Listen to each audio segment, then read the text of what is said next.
I think it's important to pick up what people say in the comments section, and particularly Peter Pete, or should I call him Piotr Pete, says the 1994 agreement, referring to the Budapest memorandum, does not supersede the Ukrainian constitution drawn up in 1991, which stated Ukraine remains neutral.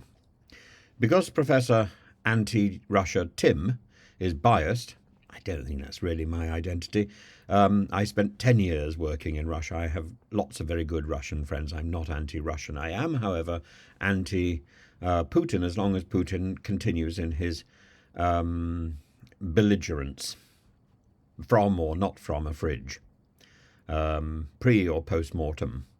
Says that I am biased. He won't accept the Russian side at all, especially recognizing Ukrainian war crimes, the killing and persecution of Russian speakers in Ukraine, the burning of living Russian speakers in Odessa, the elimination of Russian Orthodox Christians in Ukraine, the Oreshnik missiles struck an industrial site, not residential. Then I would love to know how people got hurt. Why don't you interview Lavrov? Perhaps that you will change your mind. Oh, on second thoughts, ha, ha, ha. Well, I would be delighted to interview Mr. Lavrov, and if Piotr would like to set that up, I'd be greatly entertained to hear what Mr. Lavrov has actually got to say. But the point is, Lavrov's statements to Tucker Carlson on Russia's readiness to provide Ukraine with, quote, collective security guarantees, end quote, as part of the negotiated peace settlement, which would be based on the Istanbul negotiations, might appear as to some as an olive branch, but the broader context remains their credibility. Lavrov's offer is steeped in irony, considering Russia's track record, particularly its brazen violation of the 1994 Budapest Memorandum, a document that directly guaranteed Ukraine's independence, sovereignty, and territorial integrity. And of course, a commitment to neutrality only works until that neutrality is violated. Well, there you are. You see, you have a violation of the neutrality in 2014 and then in 2022 by the same country. Lavrov outlined the terms of peace negotiations during his interview with Tucker Carlson, insisting on Ukraine's non-aligned status: no NATO, no foreign bases, no military exercises with external powers. While the principles sound pragmatic, they ignore the underlying contradiction. Russia's unilateral annexation of Ukrainian territories in 2014 and beyond are a blatant breach of international law.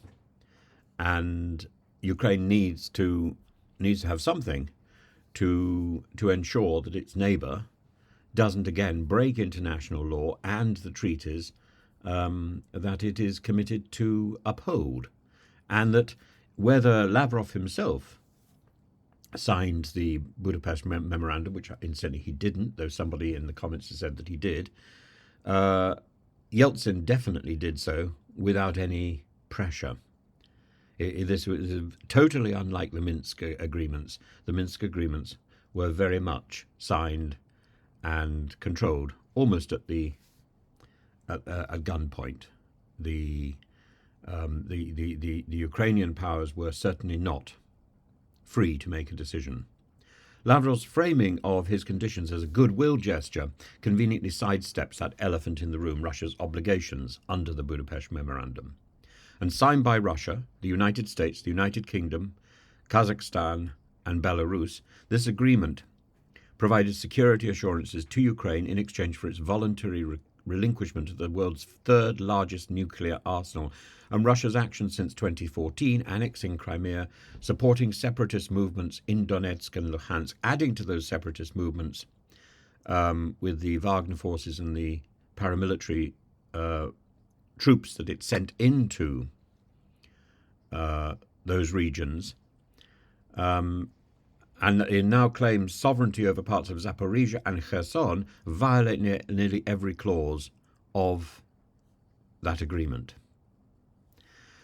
Lavrov has historically dismissed accusations of Russia's violations of the memorandum, claiming that it only obliges Moscow not to use nuclear weapons against Ukraine, and this reductive interpretation is disingenuous. The memorandum explicitly guarantees Ukraine's sovereign territorial integrity and this is a commitment that Russia has flagrantly disregarded through both military aggression and political coercion. And Lavrov's defense is further undermined by Russia's refusal to commit to consulting with Ukraine and the other signatories following the Crimean annexation, another requirement under the memorandum. In 2014, when Ukraine invoked this clause, Lavrov boycotted discussions, effectively dismissing the very framework he now proposes to emulate. So if Russia was one of the guaranteeing signatures on the Budapest memorandum, and when it didn't suit Russia, it doesn't recognize its responsibility, how on earth can it claim that it's going to be one of the guaranteeing signatures on a new peace deal with Ukraine? Lavrov's proposal for a non-aligned Ukraine with security guarantees echoes the agreements reached in Istanbul in 2022, which Ukraine claims was sabotaged by, which Russia claims Ukraine claimed was sabotaged by Western interference. But we've never heard Ukraine officially claim that. And Lavrov's insistence on recognizing the realities on the ground reveals the true nature of Russia's offer, a demand for Ukraine to legitimize territorial losses resulting from aggression. So, accept that the land that we stole is ours, and we'll give you peace. That's a pretty thuggish approach, isn't it? Accept that the interpretation that we place on the Istanbul negotiations is true, and we'll give you peace. Again, thuggish and deceptive. Moreover, Lavrov's conditions extend beyond the global politics into cultural and linguistic demands and domains.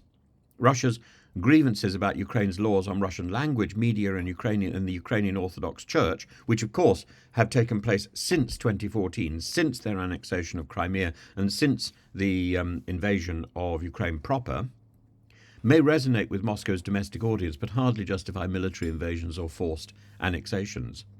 These cultural issues, while significant, do not absolve Russia of its breaches under the Budapest memorandum. When pressed by Carlson, well, I can't really say he pressed him because he didn't say, what about the Budapest memorandum? He didn't say anything. Lavrov was able to avoid any reference to the Budapest memorandum because Tucker Carlson is a second-rate journalist. He's a propagandist who is pursuing his own aims of pandying to people like Lavrov because he loves having big names in his hands. It's possibly because he shirks at the reputation of having a hand up his backside, controlling what he says. Undoubtedly, Lavrov agreed to the questions which Tucker Carlson asked, exactly as Putin's puppet agreed to the questions which Tucker Carlson asked at that time. The omission by Tucker Carlson is unsurprising, and Lavrov's omission is unsurprising, given how the memorandum undermines Russia's claims to moral authority. Instead, Lavrov reframed Russia as a victim of NATO expansion and Western intervention, portraying the Budapest memorandum, without any reference to it, as a political agreement rather than a legally binding commitment. On the 5th, so the day before, Maria Zakharova, Russia's foreign ministry spokesperson, who was denied a visa to Malta, reinforced this narrative, dismissing the Budapest memorandum as a non-binding political document and accusing the West of destabilizing Ukraine. This interpretation conveniently ignores the fact that Russia signed that memorandum willingly, Yeltsin signed it willingly, and benefited from Ukraine's nuclear disarmament willingly, a move that significantly enhanced global security at the time.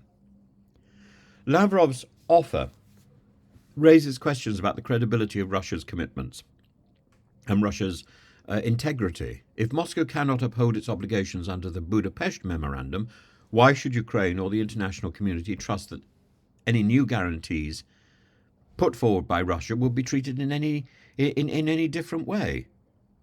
Russia, Putin's government, the Kremlin, it has demonstrated that it is that it is not trustworthy. The Budapest Memorandum is a stark reminder that assurances mean little when one party acts with impunity because it thinks it can. This duplicity underscores the broader concern about international law's fragility. Russia's annexations and military actions have not only destabilized Ukraine, but have undermined the credibility of global non-proliferation agreements. Ukraine's decision to relinquish its nuclear weapons now appears in hindsight as a gamble that relied too heavily on the proffered goodwill of powers like Russia. And Lavrov's proposal for security guarantees is more about legitimizing Russia's territorial gains than ensuring Ukraine's independence. By avoiding direct reference to the Budapest Memorandum, Lavrov reveals the fundamental weakness in his position. Russia cannot credibly offer security guarantees while occupying and annexing Ukrainian territory in direct violation of past agreements, particularly if it's relying on a declaration by the Russian state that these 4 provinces belong to Russia. They don't. You can declare blue is red, but it doesn't make it red. That's something that Suella Braverman learnt to her cost. It's something that Putin and his cronies are going to learn to their cost. The cost is that they look like fools. They may get their way. They may get their way, but they look like fools. And that is the fundamental problem. The Budapest Memorandum stands as a stark reminder of Russia's broken promises. Any future negotiation must reckon with this history, lest it repeats itself. For Ukraine and for the world, Lavrov's assurances are hollow unless accompanied by meaningful actions to restore the territorial integrity and the sovereignty that Russia once pledged to respect.